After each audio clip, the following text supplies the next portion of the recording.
Happy Harry's world turns upside down.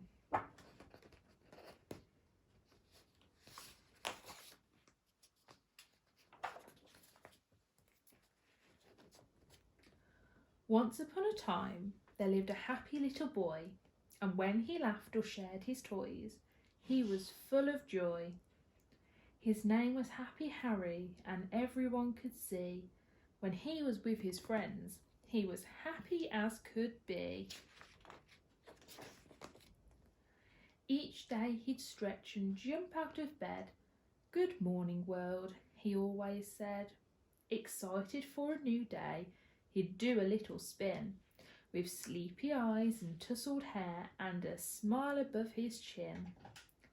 He'd open his curtains, look through the window and check for someone he'd know. Next door's dog Daisy, postman Phil, or Fudge, the cat on the windowsill. After breakfast he'd walk to school, even when it rained. Jumping in puddles was really cool, but it left his uniform stained. Once in class, he forgot about toys. The room was filled with lots of noise. Children singing, whistles blowing, records squeaking, experiments exploding. Harry liked school. It was fun, especially on days his football team won. His teacher was kind and helped him see, with superstar stamps, how great he could be. Homework club was in the hall. They had drama, art and games for all. The best of all were swimming trips, because afterwards they all shared chips. But one day everything changed. That was the day when Harry's world turned upside down. Even his smile turned the wrong way round, and it became a frown. That evening after dinner, Harry's mum turned on TV, where a sick bug was announced for all the world to see.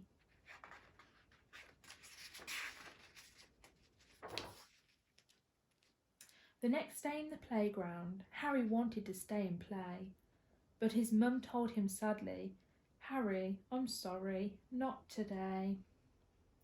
Everyone seemed sad as they waved and said goodbye.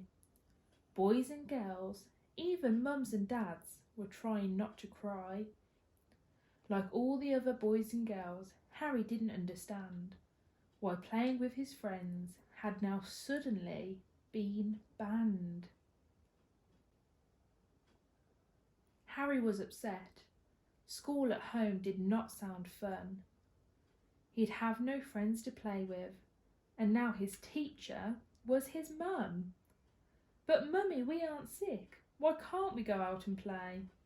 "To keep you safe and well," she said. "It's inside we must stay."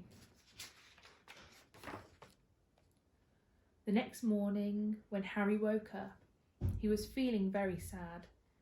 He didn't like this sick bug and told his mum that it was bad. "It's not good morning, world," he grumbled, getting out of bed. "I'm not happy, Harry. I'm very sad," he said. He opened his curtains and looked through the window to check for someone he'd know.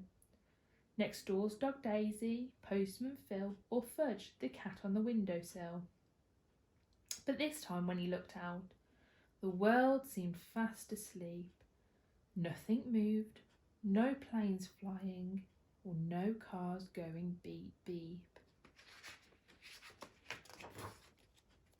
Harry's world looked different now that it was upside down. His school was shut, the park was shut, the shops were shut in town.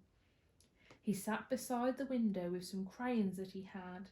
He drew pictures about happy times and things that made him sad. "Through my window I look for friends and wonder who I'll see, but there's nobody to play with and no one sitting next to me." Each day he'd make up games and play with all his toys, but he missed recorders squeaking and all the classroom noise.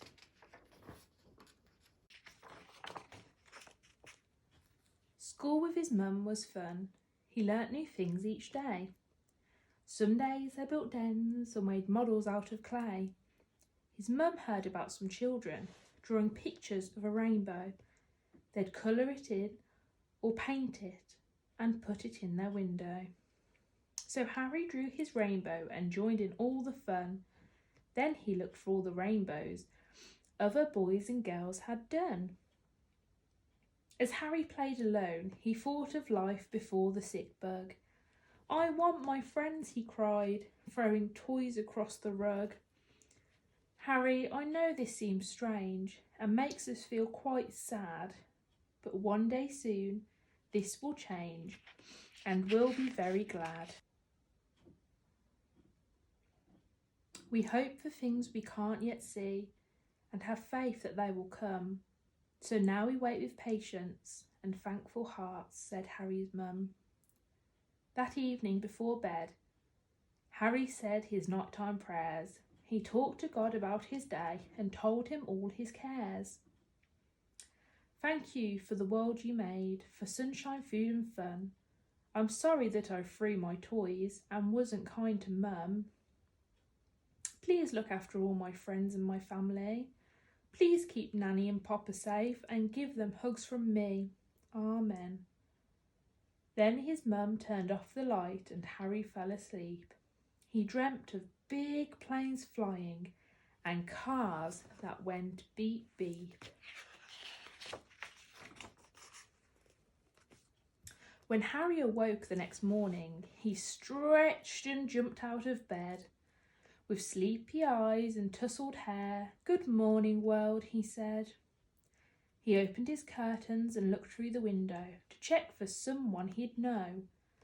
Next door's dog Daisy, postman Phil, or Fudge, the cat on the windowsill. But this time when he looked out, something suddenly caught his eye.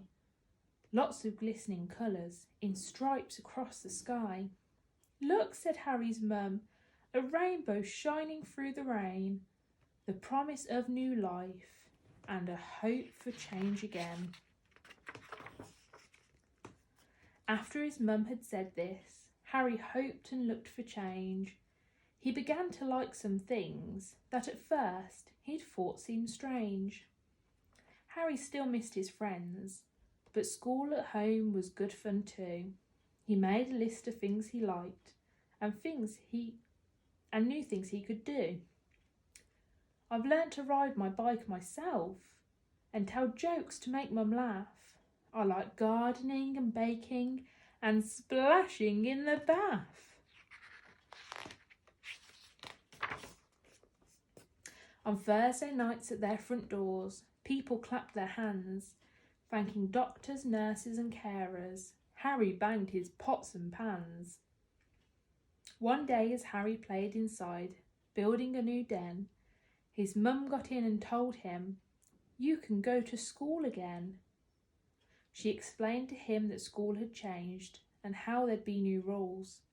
But now that things were safer, they could open up some schools. On Harry's first day back at school, he jumped in puddles on the way.